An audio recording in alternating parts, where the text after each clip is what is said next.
been waiting around for 6 days, hoping another episode of Ignite would drop, and here it is, my friends. This is going to be a phenomenal 45 minutes. I hope you're going to enjoy it. We are only rehashing 2 episodes from Scaling Up, and this is one of them. And this one's all around BI, business intelligence, driving insights from data. And we felt this was so important because 2025, the macroeconomic outlook is not super rosy like it has been. And so driving more efficiency and profit out of every dollar spent on advertising is critical. Over the next 45 minutes, you're going to hear from Andrew Chang, the head of marketing, the CMO of UChicago, Clay Nickens, the head of growth and strategy at Action Behavior, the largest ABA group in the country, Ibrahim Al-Baba, the head of marketing at CLS Health, and a guy that Ashley has a big crush on, and Tom Stanton, Northwell Health's head of analytics. And they're going to be diving into everything from creating the right dashboard to the right integration, understanding the business metrics that matter after talking with CEOs and CEOs and CMOs, aligning on all of that for a shared understanding and shared goal set, and talking about how you do big integrations with technology and teams over hundreds and hundreds of employees. Finally, we also do cut into what are the metrics that matter for driving growth. At the end of the day, what do these 4 smart gentlemen wake up and look at when they're eating their Wheaties? We are going to hear about all of that over the next 45 minutes. Let me stop talking so you can start learning. Have a blessed day. Hey, everybody. Welcome to our second panel discussion on day 1 of Scaling Up. I have the pleasure of having Rich here with me. You guys probably all know Rich from our podcast,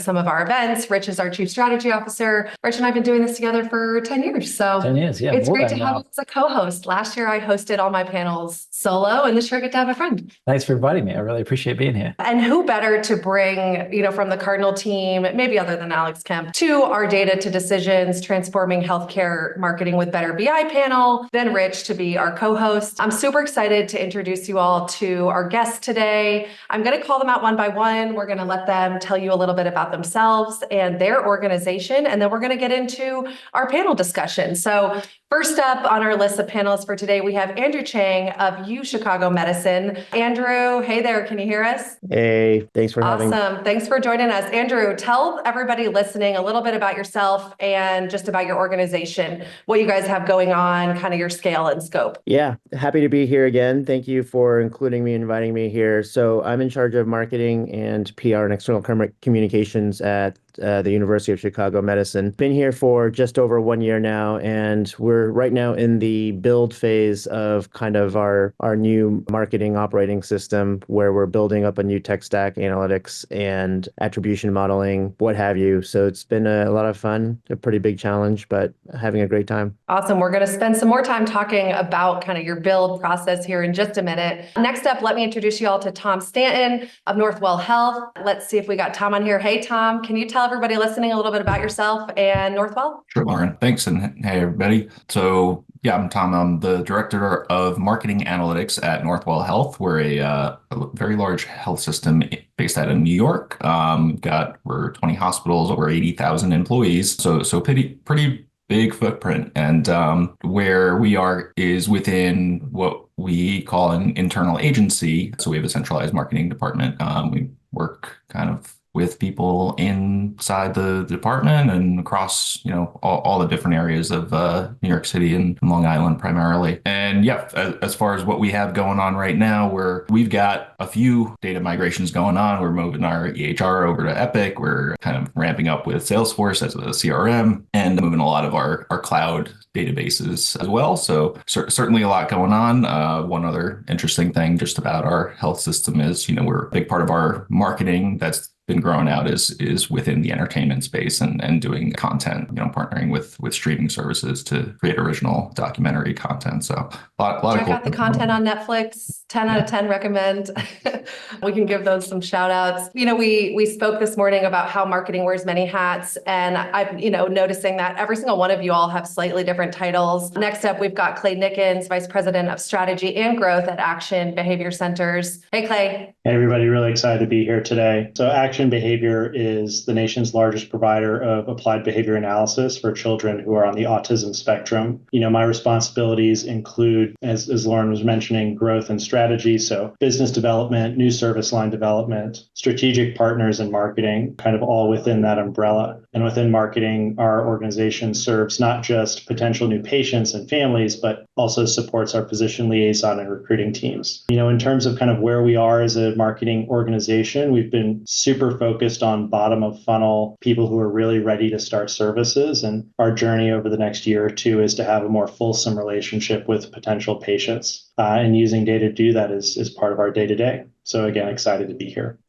Speaking to Rich and I's hearts here on the BI front, Clay. Last up, we'll bring Ibrahim Al-Baba into our panel of CLS Health, and then we'll kick off the discussion. Ibrahim, can you tell everyone a little bit about yourself and CLS? Hey guys, my name's Ibrahim. I'm the Director of Growth and Strategy at CLS Health. CLS Health is Houston's largest physician-owned, physician-led healthcare organization, and that's kind of central to our belief and our core value as an organization. My responsibilities, like Clay, is very similar, but I like to say that my job is to grow CLS both in revenue and value, and anything that touches that, I touch it. And so that includes business intelligence, BI, business development, mergers and acquisitions, and then finally the marketing team. And BI is really central to everything that we do as a company. And it's where I actually started and then eventually grew into kind of a larger role. It's excited to be on this panel. Thank you guys. Something really cool about all of you. You all have, whether it's passion or by trade, kind of a background in BI and analytics. And then you've kind of found the best way to leverage that in kind of marketing growth and strategy at your organizations. Rich, I'm going to let you kind of kick off with our first question, which we want to put out to each of you, just to kind of understand,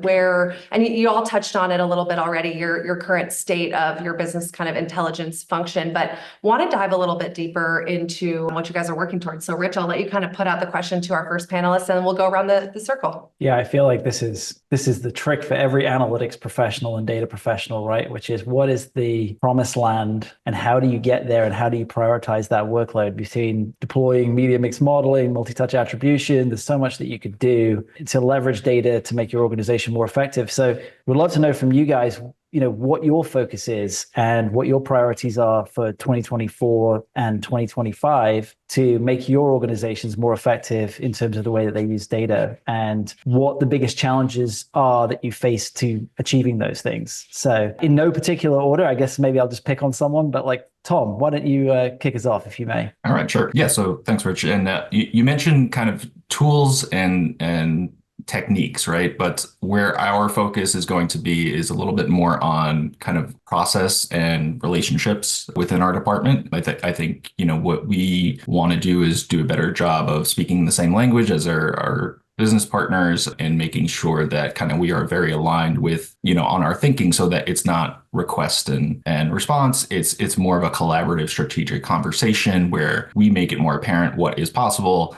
and they make it more apparent what the problem is that they want to solve. So getting BI more directly tied to decision making is kind of the main thing, and the how we measure value and the actions that we're taking more directly, and thinking about future decisions, not past decisions and what happened. So that's the kind of the main direction that we want to go. So that's going to take form and obviously kind of reaching out and setting up some more opportunities to collaborate. But that's going to be kind of getting really in the weeds of what people's processes are and how they make these decisions now. Yeah, makes total sense. What about Clay? How are you thinking about improving actually, I'm going adoption? to segue. I'm just going to go in sort of the jet stream here that you've established. The phrase that we use is democratization of data, but it's very similar in terms of theme. Like you were saying, you have to get the details right, whether that's multi-touch attribution or just cleanliness of the data, of a well-governed set of data sources. But then putting that in a position where users in the organization, decision makers in the organization, can access that in a really ready to serve and fast basis is sort of our focus for the remainder of 2024 and probably early 2025. And Clay, in terms of who are the stakeholders in that for you at Action? Yeah, so we have a pretty tight-knit team here in Austin. We also have folks, all over, multi-site locations. But in terms of, making that democratized, ensuring that our C-suite is fully read in on what's happening, even at a very granular level, allowing them to do that dig in, deep dive that'll probably resonate with a lot of people who are listening in on this, is executives always want to go deeper. But then being able to serve up the right level of information for somebody who's in an individual center and trying to make a decision about how to work through the pipeline of prospective families. So it's really everybody. You've got this like BI is for everybody, right? Not just the person with the, strategic analytics title at the organization. Absolutely. Awesome. It's Ibrahim, it's what about you? 2024, right? Yeah, this year. We'll get into next year in a minute. Ibrahim, what about you? What are some of the challenges you guys are facing? And what's the end state look like for you? I think to tackle the second part of the question, the end state, and I like to say I'll talk about this from a data science perspective, me wearing the data science hat, that I think the genesis of any data business intelligence team is this. It's first, you want to know the past. You want to analyze. How good are you at analyzing the past? And then after that, you really want to get to, well, what's happening day to day? Let's get monitoring tools up there. And then once you get really good at analyzing and the monitoring, the next step is the future, and it's predictive analysis. And I think that's generally the genesis. And I think what happens sometimes is people try to kind of jump ahead. What we want to do is really nail down those previous two things. I think prediction comes later. Now, to kind of segue to Clay's point, I mean, what's the end state? What's the best ideal situation? From a business intelligence perspective, I think BI in many ways is kind of this glue, just like he said, but it's glue that holds together a lot of different departments. And I think that, sometimes we exist in silos, and the data brings us together towards this sort of main vision. And what I mean by that is, if you really think about it, you want to connect the marketing people to the finance people, and the marketing people to the revenue cycle, to the IT operations people, to the actual care operations, to the physicians. And the way you're going to do that is through business intelligence, because marketing is not just a marketing problem. Marketing is a finance problem. Marketing and RCM is a marketing problem, right? So there are all these factors and facets. You really want to just get everybody on the same page behind one thing. And I think BI and business intelligence is going to be that department that's going to be able to bring that all together. So I think that's the kind of the end state, bringing people together, analyzing, monitoring, and then maybe one day when you get really, really good at it, let's start predicting stuff. Yeah. Absolutely. We're gonna talk a little bit about predictive propensity modeling here in a minute. Andy, I'm curious, when we think about, and I'll ask this back to the rest of the group too, you've got to get those first two steps really good and clean and solid. You're going to need the right technology and the right team on whether they're, BI professionals by trade, external partners, you've got kind of marketing individuals that you're training up. What does an ideal kind of infrastructure look like for you to be able to accomplish that? Do you have any kind of tools or technologies that you're leveraging, and what might a good team look like, the right roles and responsibilities? Yeah, first of all, amen to what Ibrahim was just saying. A very passionate speech. I'm very inspired. So thank you for that. Second is in terms of the roles and responsibilities and how we build the team, there's a few things that I require every single person that has worked for me to go through, which is a course that I had to go through when I was at UPS and then eventually teach, called Insights to Action. And it's basically how to interpret data and then turn that into insights, which is not just a regurgitation of the data. And then lastly is, how do you turn that into actionable next steps, and making sure that you're not just telling a story with no end. And so it doesn't matter what department or what team you're on, you may be a graphic designer, you still have to understand how data works. So that's number one. And then number two is, I've worked in places where BI has been kind of centralized under finance or under IT, or it's been a very federated model with everyone has their own analysts and data scientists. But, at the end of the day, the way that the model should work is kind of what Clay was saying earlier, is the data easily accessible from a democratization standpoint. And second is a data trustworthy? If I took results from one dashboard that's built and showed it to the service line, the service line should say, yeah, I saw that too, not where did you get this from? Same thing for finance. And so making sure that data is trustworthy doesn't mean it has to be 100% accurate, right? Like, as long as everyone knows there's what the assumptions are and what could be a little off, that's that's fine. That's what should be happening. But there's got to be a trust level and layer on the data itself. And then lastly is we try to make everyone on the team a business owner. So the question that I'll ask is, if this was your own business, if you owned this business as Ashley's knee replacements are us or whatever it is, what would you be looking for? Not just from a social media campaign standpoint, like the whole experience. What are you looking for to make sure that your business is running in the best way possible? And so it makes you think beyond campaigns. It really forces you to think about from the customer standpoint as well as financials, everything else. And so trying to just have an ownership mindset, learning how to tell stories with data, and making sure that everyone's on the same level, on the same page in terms of the data trust aspect as well. Yeah. And Clay, you talked about democratizing data. Any kind of tips on how to best do that? Have you kind of solved that from like a platform perspective? Any advice on, what organizations might want to put in place basic data warehouse? How can people access the data? How can you make it, available for the democracy? I don't think we've solved it to start with. And the second thing is that at our organization, I have the advantage of a single service line today, a relatively standardized model if you compare our organization to, Andy and Ibrahim's and Tom's. But that permits us to do a more purist's approach to this, which is single data warehouse, serve that up in a controlled format depending on the user's sophistication. So our finance team is going to have better access, more kind of access to the raw underlying data without assumptions or cleanup necessarily than, say, a user who's in one of our centers who needs a more kind of distilled and curated experience. But no, I don't think we've solved it. It's an evolution. Yeah. I don't know that, no one's ever going to probably just, point to a time and say it was solved. It's going to evolve. There's going to be new data points and KPIs that you hadn't thought of before that you want to build into it. You get great questions from the field that help you realize I need to make that data available too. So I appreciate that mindset. This is enabled, maybe one thing to add here is this is enabled by getting the boring small details right. What are your standardized center codes? What are the keys that you need to basically connect your various data sources, and being realistic about what's possible to interconnect and not? But if you don't have a clean setup of those keys and the crosswalk associated, which is unique immutable IDs, is like probably the key phrase most often, then you won't be able to do any of the other cool stuff that you want to. And it's not fun, but you got to go through every single one of those and make sure they're right in all of your systems. And then you have the feedback process to catch when one system may fall out of compliance with your standardization scheme. Do you guys think that is the biggest hurdle in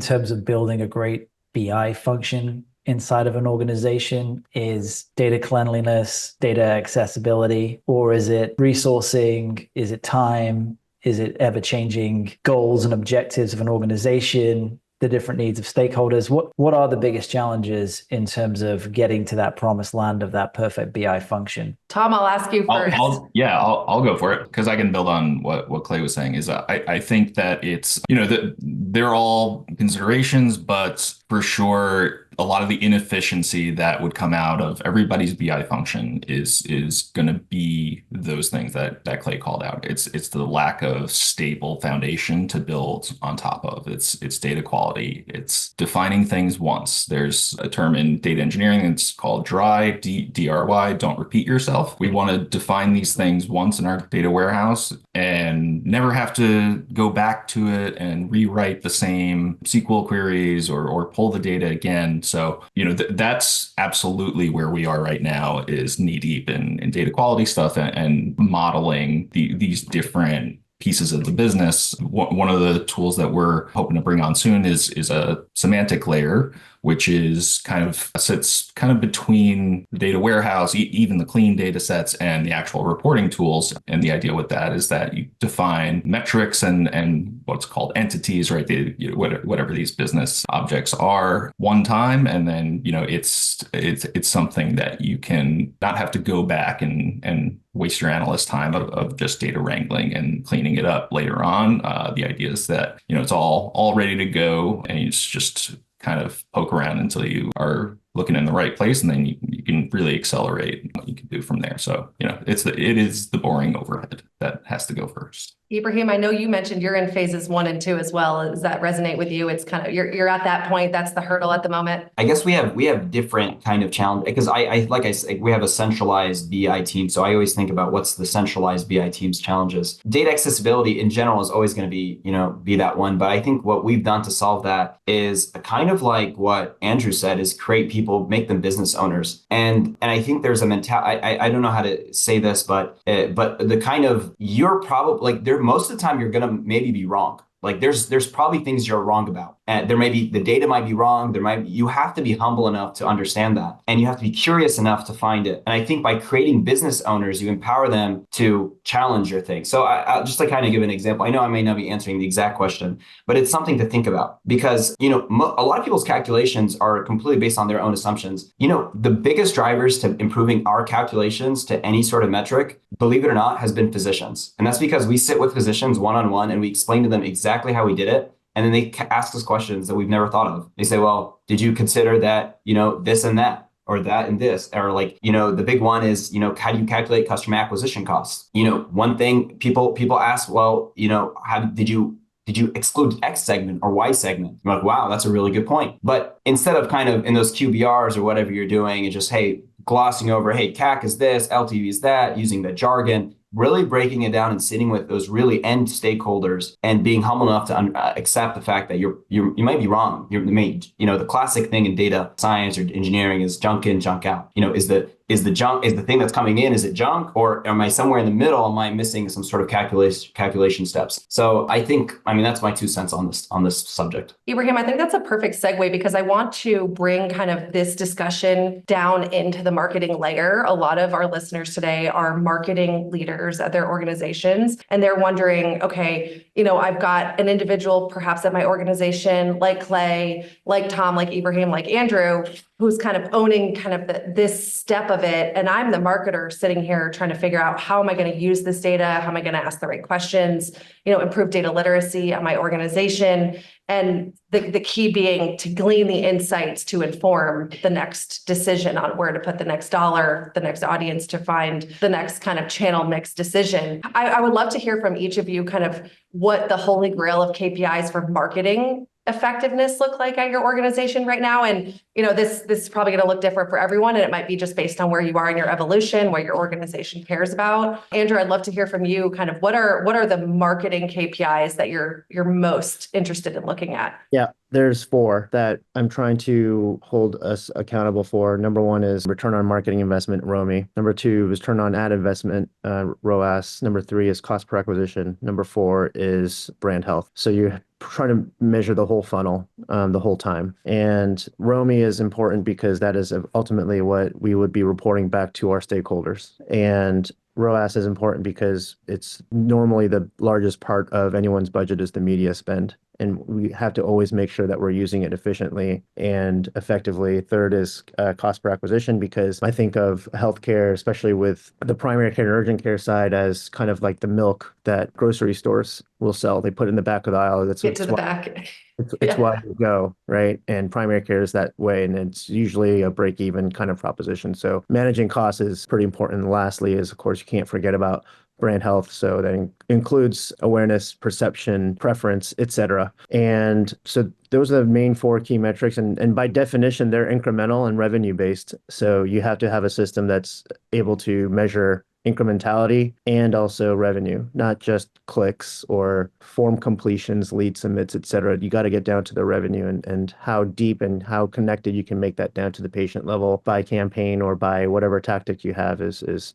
all part of that equation. Andrew, do you have mechanisms to think about those holistically? Are you looking at kind of last click attribution, multi-touch attribution? Like, I think that's a big challenge for marketers nowadays, is to measure something like ROMI or ROAS without necessarily having each channel's direct contribution be a straight line. Yeah, I mean, everyone starts out with last touch or and then move on, then typically move to MTA, multi-touch, and then marketing mix modeling. We're building out a CDP right now. We're about to launch it in the next 2 weeks with Salesforce Data Cloud. And so all of our campaigns are going to start from there and end there so that we have that data, the data flow all connected, which is also connected to our EHR so that we can track it down to the patient level. And so all of our agencies are connected to it, and patient data is connected to it, CRM is connected to it, et cetera. And so that's really where we use that as the main source for measuring the incrementality, et cetera, plus other A/B tests that we'll do along the way for different types of campaigns. But yeah, I think I answered your question. I actually kind of forgot. You answered it and then some. That was incredible. Thank you.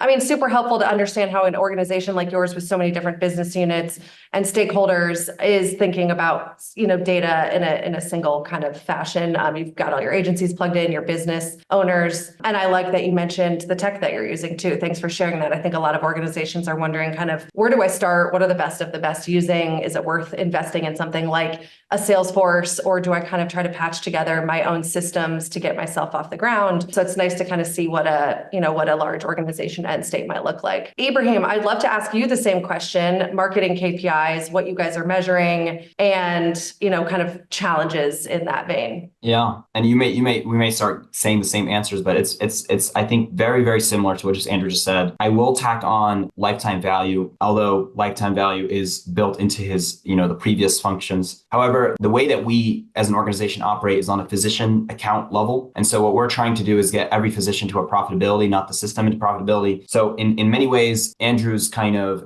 example of the milk in the back, it won't work for us because we need the milk to be in the back and the milk to make money because we're working on an account basis. So we really have to understand lifetime value. And then a little bit below that is what we're trying to now do is move towards, can we understand LTV, obviously by channel, by specialty, whatever. But then below that is LTV by maybe a condition or LTV by a service. I guess that's like the one add-on I'll add to Andrew. What we're trying to do is once you understand that LTV and then you understand your customer acquisition costs, you can work with your finance team to figure out, well, what's it going to take to get us to profitability, right? Like what's the actual spend it's going to take to kind of bring us to what a primary care provider needs to, how many patients they need to get, or whatever specialty we may be talking about. So I guess that's my only add-on to Andrew's. I think that's obviously there's some other ones I'd look at. You're kind of on a paid media side. What's your conversion rate down every single step of the funnel?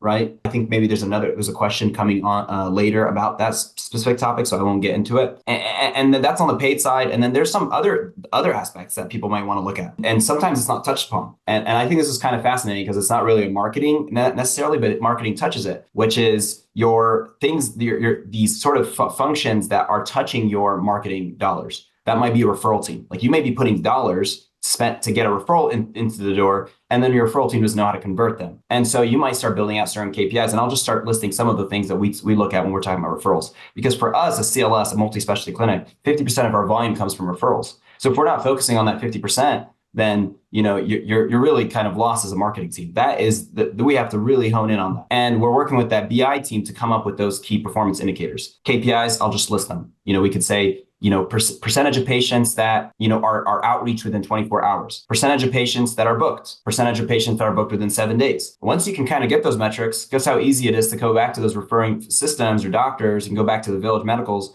and show them real data. Say, look, that every single time a patient comes through the door, we reach out to them 24 hours, they're seen in 7 days, blah, blah, blah, blah. It's powerful stuff, but it also aligns your operational teams on the things that matter to marketing as well. So, and they do impact marketing. And the same thing can be said about call center. And the same thing can be said about maybe if your IT manages, your scheduling form, if you're using Helo or Epic or whatever the heck you're using, that sort of scheduling flow. Well, what's the conversion on every single step of the way? I mean, I'll say one last tidbit. We found that when you show patients the scheduling calendar, you increase you at the beginning rather than the end, you increase your completion rate by 50%. Like that's just fascinating, right? So you got to look at all these things because at the end of the day, they affect all the things that Andrew said downstream, which is turn on ad spend and customer acquisition cost and whatnot. Yeah, we're going to talk about propensity modeling here in a minute and how some of those things impact it. Clay, just really quickly before we move into that, your business is very different. There isn't, milk in the back and kind of these other things. Like you mentioned early on, we have a single kind of set of services that we offer to a very similar set of individuals. What are your metrics that you guys are looking at,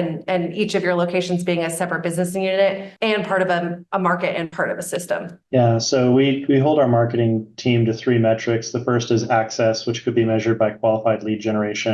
The second, and so expanding access, making sure that families are hearing about us and considering us in a fulsome way if they're ready for services. The second is efficiency, so how much are we spending for each of those leads, cost per lead. And the third is what you're referencing on us being multi-location with several hundred locations that each need, families who are considering services to be considering them. And so it's not just the lead generation, but it's the accuracy versus the availability at each of those centers. Some centers have been there longer, they're more mature. They only have, a handful of openings. There are others that just opened this week and could accommodate a couple dozen families over the course of the next few months. Yeah, absolutely. So it's interesting. There's a lot of overlap, and you guys each are in different kind of phases of determining what's most important to the business.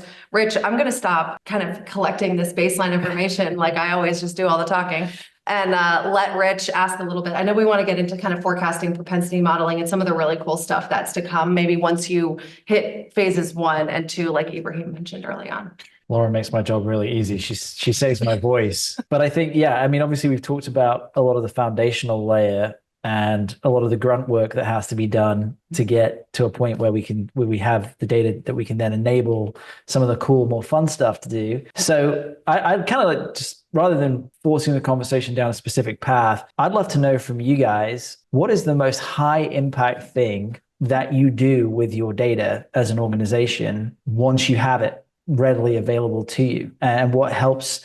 We talk about ROMI, we talk about ROAS. What's really helped you with data enablement to move the needle the most as an organization by leveraging that data? And again, just to not break with the pattern, Tom, I'll pick on you first. All right, sure. Yeah, I think for us, since I didn't get in on that last question, also the brand health is a big one that we take a look at. So that is a lagging indicator that is very meaningful to us, that kind of have used a lot, especially, I mentioned that we are spreading out in the entertainment marketing space, which is kind of new frontier completely for this industry. To look back and see the positive effects on those are great. And then we coupled that with, we did also some modeling of kind of what that impact looked like too, based on what we've got. So it was forecasting based measurement of kind of what was the traffic that was coming into our website, projected out, what a typical curve looks like, at that time of year, and then looked at what actually happened, and it's just a flat line versus a mountain. So it was an impactful kind of visual story that we were able to kind of distill down into, it's an estimate of the incrementality of just the exposure of that show on, not only those brand health metrics, but also people actually coming to check us out and making their way into appointment flows too. So those are, I'd say, those are the sexy stories that we have. It's mostly kind of, slow kind of wins here and there, but those are some of the interesting ones that we want to keep building on and use that for smaller scale campaigns. Just one other area is, recently my team was working on doing, we're kind of at the close of budget season here for 2025, and using actual historical return on channel investment to try and get to the answer of what's the right spend level for paid search, for example. So we go and take a look back at, over the course of time, we've invested, at these different levels, and we build out a diminishing return curve, which is nice because the theory matched what the data was actually telling us. So we were able to kind of reach that point of what's the break even, because we've got an acquisition cost that we can put on top of it. And we could say for, what we used was a marginal acquisition cost, right? So every additional X number of dollars that you spend, how efficient is that, right? As you keep going up and up. And then we identify kind of where that sweet spot is. So that was a pretty cool and very recent one. Tom, I'm curious, and Rich, cut me off if this is too far, but like, how how noisy was that? As you're building towards it, because there's so many things that can happen that influence the outcome you're measuring. So how do you balance kind of signal noise and getting an answer that's acceptably accurate? Yeah, this one, we aggregate it at a monthly level, right? The more you zoom out, the more you can smooth out that curve for sure. We were good because we had a lot of variation in one area of the business that we were focusing on, where it proved out to kind of follow the pattern we would expect. But in another area, yeah, we couldn't go further because there wasn't enough variation in how the business spent before, right? So we can say this section of Long Island, we know what the break even. But in Manhattan, like where we kind of are pretty stable with what we're spending, we said we don't really know what incrementality looks like. We can't make a recommendation there. So like this we also like because it leans more into the conversation of, hey, you need to get more experimental. Let's work together. We'll try things, just test and learn. We'll try things, we'll collect signal, and then we'll know more, so that we can inform the future. On that, and picking up on something that you said earlier, Andrew, about the deployment that you were going through currently with Salesforce and tying everything together and then providing access to your agencies. Andrew, how do you empower your agencies to help with some of this data actioning and some of the better decision making based on the data that you're making available to them? And what does that successful partnership with agencies look like between your BI team and their teams to make the most of the data that you're making available to them? Yeah, the way that we make it actionable is in a few different ways. Number one is that from an existing patient standpoint, which is the majority of most healthcare's patient base, it is really trying to understand at a very granular level, because of today's day and age of how many different segments we can create. I believe we should be creating a lot of segments down to potentially ICD-10 or CPT codes to define who we're really going after. And that's part of the data that's being fed into our CDP today. And based on that, we'll make specific segments, like one campaign could have 10 different segments. Yes, it does increase your cost, but it also, guess what? Because it's relevant, it also increases your return. And so based on the very defined segments that we create. And then we also use third-party tools with Experian and Mosaic modeling to tell the agency these are the types of psychographic or mosaic segments that you should be going after, or these are the lookalikes that you should be creating to go after for new patient acquisition, or here's the IDs of the actual people that we really need to click to confirm that appointment or book that appointment. They started down the path and they didn't finish, so now we're going after them, trying to get them to book that appointment. And so obviously data connection to the agency, whether they use Trade Desk or whatever platform they're using, is absolutely essential, because again, it feeds back into our CDP, and then we're able to tell the agency, or the agency can see for themselves which segments are performing for which creative and how we should be tweaking our different strategies for whatever platform we're on and whatever the goals are. Got it. And I know we've only got 3 minutes left. Yeah, let's wrap up here. Well, I was going to say in 30 seconds, tell us all each of you tell us all what your biggest focus is with data in 2025, but it has to be within 30 seconds. So I'll do the countdown. No, I'm just kidding. Awesome. We've got Andy off mute, so we'll start with you. Mine is pretty simple. It's successful execution of our new marketing OS, which involves what I just talked about, starting with Salesforce with definition of segments, and then being very strict and disciplined on sticking to that process for creation, strategy, measurement, everything. Awesome. Tom? It's finishing out a lot of the data quality work for sure. And what we want to start building on top of that is where we model our business, where we plot out, to Ibrahim's point, every point along the conversion funnel, we identify what are the value drivers, what are the KPIs. If anyone's interested to dig in more, it's the concept of a metric tree where you actually get into, what every single piece is and how that ties into your business model and customer journey. And Ibrahim, I know we had kind of similar line of questioning when we were discussing with you kind of the metrics along the patient journey, but I don't want to put words in your mouth. Your biggest focus for 2025? I think 2 focuses: attribution modeling, kind of improving that across the board. And then lastly is exactly what Tom just said, is And what I'm really focused on right now is we're building our new website and making sure we understand that site and how users interact with it at a very granular level so we can track all those things that we just talked about. Always a huge project. And Clay, I'll have you bring us home. Biggest focus for next year? Any tools or tech that you love? What are you focused on? Is it bad if I say all of the above? I mean, the core mission that we're on from a marketing perspective, what I mentioned earlier, is being able to reach earlier into the funnel, build those relationships, and have data oriented with it. We have a great entrepreneurial culture. People are excited to go out and test and try things. And so having the clean data, the multi-touch, the ability to do uplift analysis on mid or early funnel tactics that enables our team to have a very high cycle rate on those tests. Awesome. You guys heard it here first. If you are kind of looking for your takeaways from today's segment, do not feel the pressure to leap all the way to, I need to be building a propensity model. Let's start by getting the right data, the right clean data. Let's kind of do it once, as Tom would say, and then grow into those things. Don't try to kind of leapfrog steps 1 and 2. It can be overwhelming. You kind of end up feeling like you're a hamster on a wheel and never really reaching a desired end state. So we had a million more questions for this panel. I could talk to you guys all day long, my favorite subject of the 2 days, but we will continue those conversations offline. Thank you guys so much for joining us, and thank you everybody for listening. I think we've got a little lunch break now in the panel sessions, and we'll resume back in about an hour with our afternoon sessions. Thanks guys for joining us. Yeah, thanks for having Thanks, us. everyone. Thanks for having us.